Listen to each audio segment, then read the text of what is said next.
د جمعې مبارکه سوره چې د قران عظیم شان د شپږمه سوره ده په مدینه منوره کې را نازله شوې ده. 11 مبارک آیاتونه لري. تلاوت او پښتو ترجمه یې لومړی آیت څخه اورئ. بسم الله الرحمن الرحیم. د الله په نوم چې ډیر زیات مهربان پورا رحم لرونکی دی. يسبح لله ما في السماوات وما في الأرض الملك القدوس العزيز الحكيم. الله په پاکۍ سره یادوي هر هغه څه چې په اسمانونو کې دي او هر هغه څه چې په ځمکه کې دي. پادشاه دی، ډیر سپېڅلی دی، برلاسی او د حکمت څښتن دی. هو الذي بعث في الأميين رسولا منهم يتلو عليهم آياته ويزكيهم ويعلمهم الكتاب والحكمة وإن كانوا من قبل لفي ضلال مبين. فمغه ذات دی چې د ناپوهانو یعنی اومیانو په منځ کې پیغمبر په خپل له همغوی نه را پاتو چې هغه ته د هغه آیاتونه اوروي، د هغه ژوند سپېڅلی کوي او هغه ته د کتاب او حکمت ښوونه کوي. په داسې حال کې چې لدینه مخکې هغه په څرګنده گمراهۍ کې غورځېدلی وو. وآخرين منهم لما يلحقوا بهم وهو العزيز الحكيم.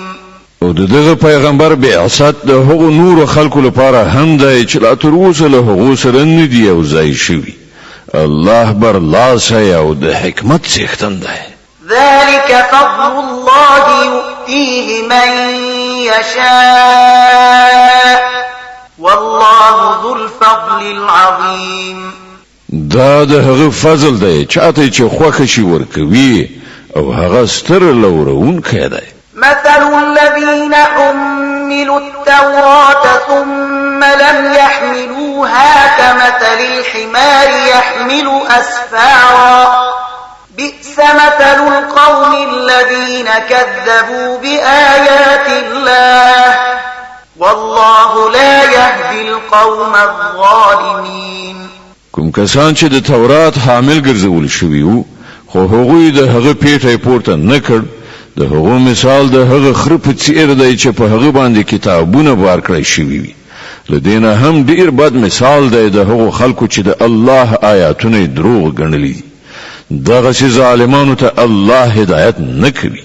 قل يا أيها الذين هادوا إن زعمتم أنكم أولياء لله من دون الناس فتمنوا الموت إن كنتم صادقين. دوی ته وای اے هغه خلکو چې يهوديان شوي که تاسو په دې انګیرنه مغرور یې چې له نورو ټولو خلکو پرته فقط همدا تاسو د الله نازولي نو د مرګ هیله وکړئ که تاسو په خپل دغه انګیرنه کې رښتونی یې.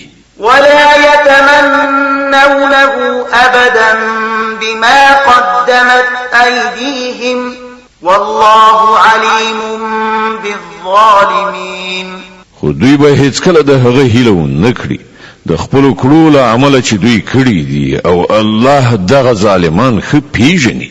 قل إن الموت الذي تفرون منه فإنه ملاقيكم ثم تردون إلى عالم الغيب والشهادة فينبئكم بما كنتم تعملون.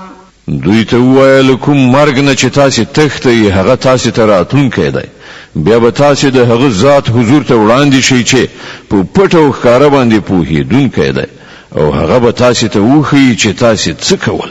يا أيها الذين آمنوا إذا نودي للصلاة من يوم الجمعة فاسعوا إلى ذكر الله وذروا البيع ذلكم خير لكم إن كنتم تعلمون.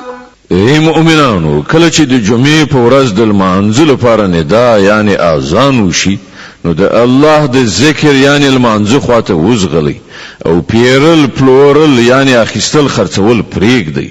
دا ستاسو لپاره ډیره غوره ده که تاسو پوهیږئ. فإذا قضيت الصلاة فانتشروا فانتشروا في الأرض وابتغوا من فضل الله واذكروا الله كثيرا لعلكم تفلحون. بیا کله چې لمونځ تر سره شي نو په ځمکه کې خواره شي او د الله فضل ولټوي او د الله ډیر ډیر یادونکي اوسئ ښایي چې تاسو ته فلاح په برخه شي. وإذا رأوا تجارة أو لهوا انفضوا إليها وتركوك قائما